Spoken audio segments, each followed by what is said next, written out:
আসসালামু আলাইকুম রহমতুল্লাহ।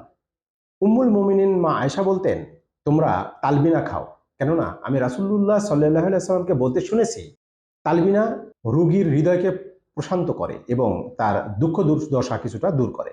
তালবিনা কি? তালবিনা হলো যবের ছাতুর সাথে দুধ এবং মধু মিশিয়ে তৈরি একটি খাবার, যা অনেকটা দইয়ের মতো। তালবিনা আমরা কখন খাবো?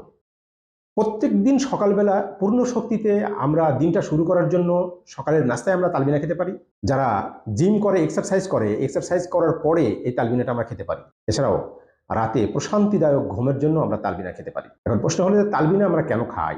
তালবিনা রয়েছে বহুবিধ স্বাস্থ্য উপকারিতা। তালবিনা আমাদের পেটের গ্যাস থেকে শুরু করে আমাদের কোষ্ঠকাঠিন্য দূর করতে পারে, আমাদের হজম শক্তিকে বৃদ্ধি করতে পারে। এছাড়াও তালবিনাতে রয়েছে বিটা গ্লুকান। এই বিটা গ্লুকান আমাদের শরীরের খারাপ কোলেস্টেরলকে দূর করতে সহযোগিতা করে।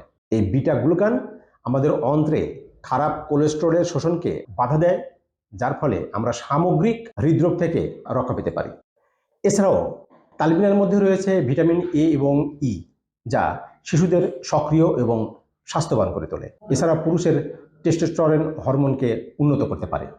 গর্ভবতী মায়েরাও এই তালবিনা অনায়াসে খেতে পারে, যদি না অন্য কোনো উপাদান এর মধ্যে মিশ্রণ করে থাকে যা তাদের জন্য ক্ষতিকর। সুতরাং হাদিস এবং বৈজ্ঞানিকভাবে প্রমাণিত যে তালবিনা একটি সুপারফুড, অতএব আমাদের প্রতিদিনের খাদ্য তালিকায় এই তালবিনা রাখা উচিত। আসুন আমরা তালবিনার মতো একটি সুপারফুডকে প্রতিদিন আমাদের খাদ্য তালিকায় রাখি, ভালো খাই, সুস্থ থাকি। আল্লাহ হাফেজ।